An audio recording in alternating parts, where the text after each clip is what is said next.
Hi Biology, this is Miss Satterley. I'm going to make a Venn diagram to talk about the two different types of cells. So we have prokaryotes and eukaryotes.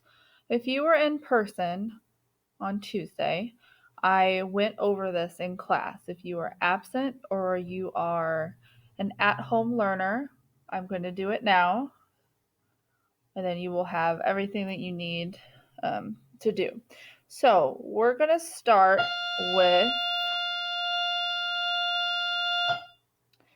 I'm going to start with what these words actually mean. So I'm going to start with pro. The prefix pro actually means before. So I'm going to write this here, before nucleus. This is because prokaryotes actually lack a nucleus, so they don't have one. Lack a nucleus. Eukaryotes, on the other hand, the prefix "eu" means true. So eukaryotes actually have a nucleus. A way to remember that is eukaryotes has a U, true has a U, and nucleus has, two U's.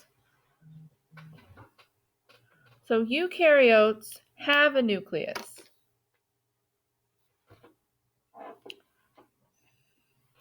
Next one I want to talk about is the structure. Prokaryotes are bacteria. They are very small, so they have simple structures.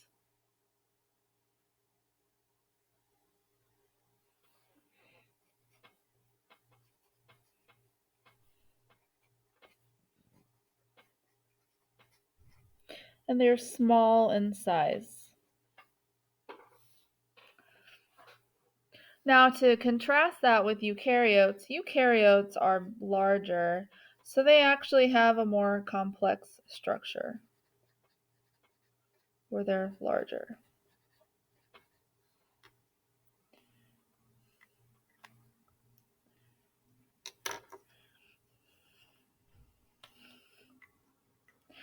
Eukaryotes have a nucleus, which we mentioned, but they also have organelles. So they contain organelles. Organelles are membrane-bound structures that have different functions, and they're found inside the cell.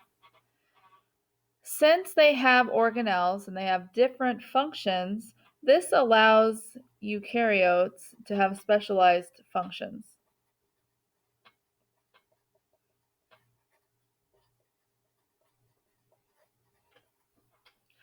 Prokaryotes lack a nucleus, but they also lack organelles.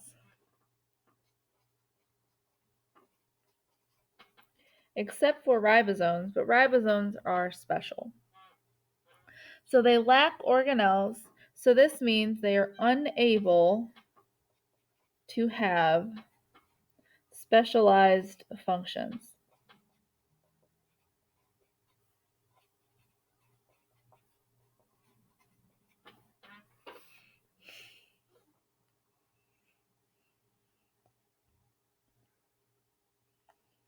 I'm going to go to the center here for a couple. In the center of a Venn diagram, this means that anything that I write in this circle goes with both prokaryotes and eukaryotes. There are 4 things that all cells have no matter what type they are. 1, they all have a plasma or cell membrane. I usually use the term cell membrane, but I want to make sure you understand that those are the same thing. The other thing that they have is all cells have ribosomes. Now, ribosomes are used to make proteins, and all cells need proteins to function. So that's why all cells have ribosomes. The next thing that all cells have is cytoplasm. Cytoplasm is the space between the nucleus and the cell membrane, and inside the cytoplasm there's a liquid called cytosol. So that's the jelly-like material that's found within a cell. And the last thing that all cells have is genetic material.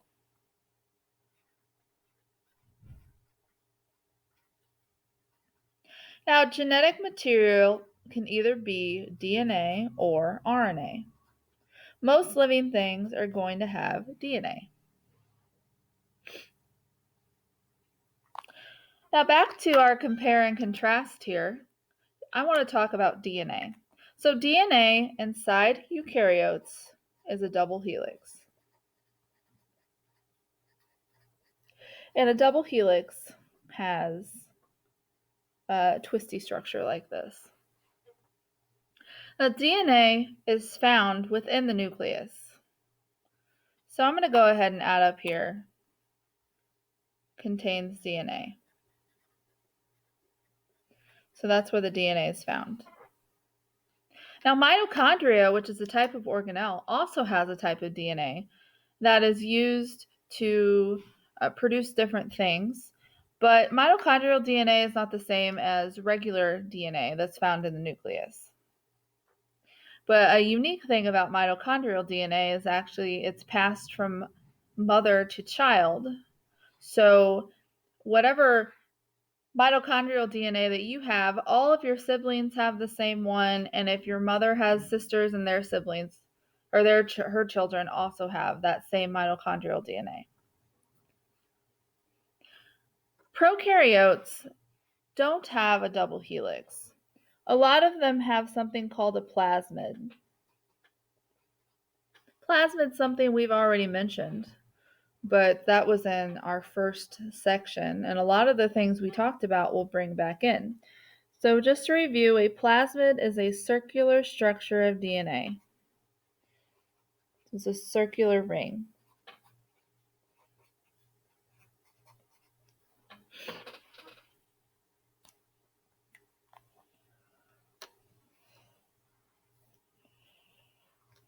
Next one has to do with the number of cells. So all prokaryotes are unicellular, which means they have a single cell, and most prokaryotes are bacteria. Now, eukaryotes can either be unicellular or multicellular.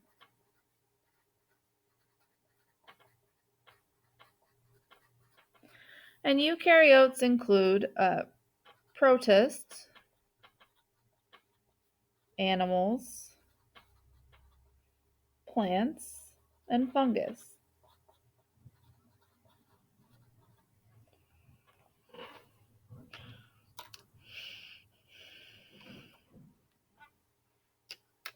Prokaryotes have a cell wall.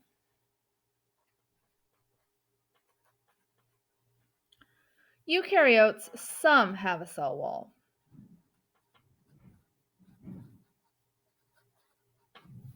And I'm running out of space, but I have space below, so that'll be okay.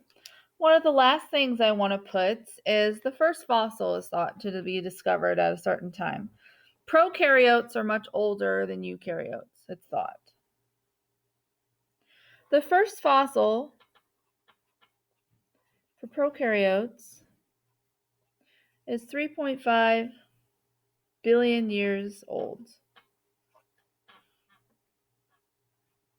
And it actually was a cyanobacteria.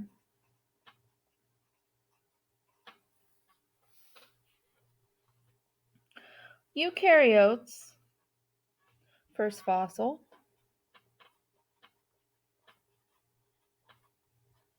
is 1.5 billion years old.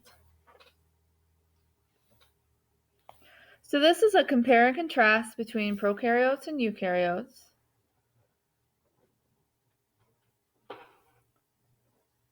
Please take these notes in a notebook so you have this information. Usually I give you guys a Venn diagram, but since some of us are remote learning, and so take these notes so you have them. We will have a homework assignment that will include this information. So make sure you're watching this video. If you have any questions, please let me know. And have a nice day. Bye.